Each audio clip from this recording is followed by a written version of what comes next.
Baltimore ran for 270 yards. 270 yards. It's over 700 feet. That's crazy. Yep. Like it's that's embarrassing. Those are college numbers.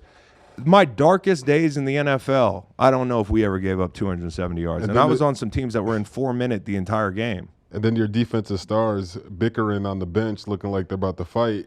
Hey, listen, Tank Lawrence doesn't look like he's worried about too much. Bro, like, and that's the scariest thing. Tank Lawrence when is you my see favorite guy, someone dude. arguing, I love Tank Lawrence. When you see someone arguing and there's one person barking and one person just calmly, just in a ready stance, just being like, inviting the drama, like, okay, do something about it.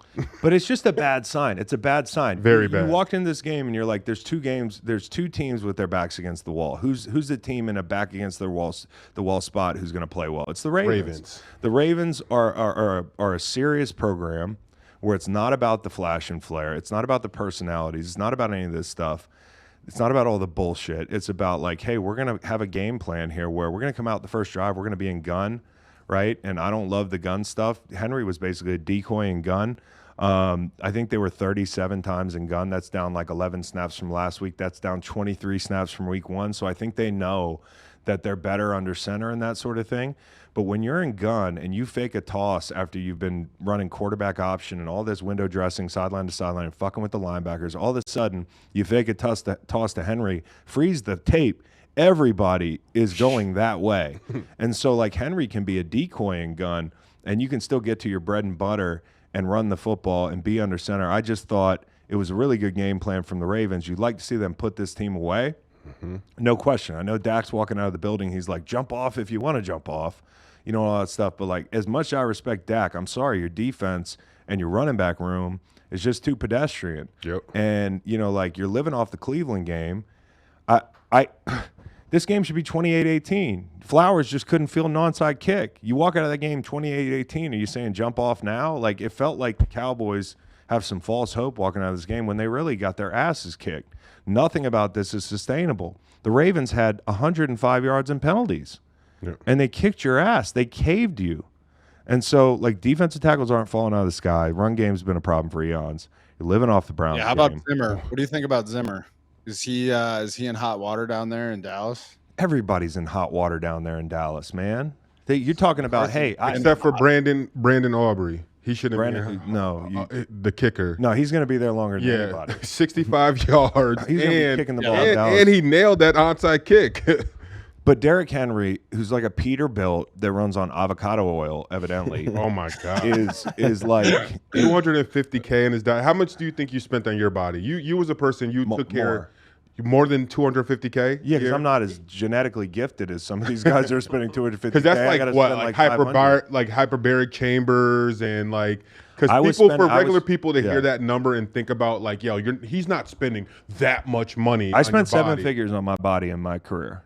No. Hey, I'm talking about he's saying like in a year. I spent more than that on my body in a season. I'm not Derrick Henry, right? But like, it's all the more reason for me to spend more money on my body. Like Marshawn Lynch spent $250K on his body, and it was just Hennessy and Skittles. I am but a middle-aged white man, you know, like, and that was the case for me from 28 years old on. Like when I started to lose speed, you know, and that sort of thing. Like I had to kick up the investment in my body. It's no surprise when I hear somebody like spending that much money on their body, but to the eating part of it, to be that big and like that jacked, and he doesn't eat till 4 or 5 in the afternoon. Do they walk in and feed him? Yeah, well, you know, like that's the detail we need. What happens? I'm going to tell you what happens. Harbaugh, like, he's like, everybody to their rooms, and then Henry comes out and they bring him like a live, like a capybara or something, and he's just like, I'm good. You know, like they have a feeding time with Derrick Henry, and that's it. Like he doesn't eat all day, and so it's just incredible to me. What's also incredible to me is Micah Parsons is a hell of a football player. I'll give him that. Everybody's gonna, you know, like I know down there he's not popular and the whole thing. But there was a play where Henry's out in the open field, and Henry puts his hand on Micah's face mask, and Micah's running full speed to his stiff arm side, and any other player in the NFL gets absolutely hip tossed. There was a minute there where I was like, oh my God, This isn't Josh Norman. This is Micah Parsons, and he might end up on a fucking highlight tape.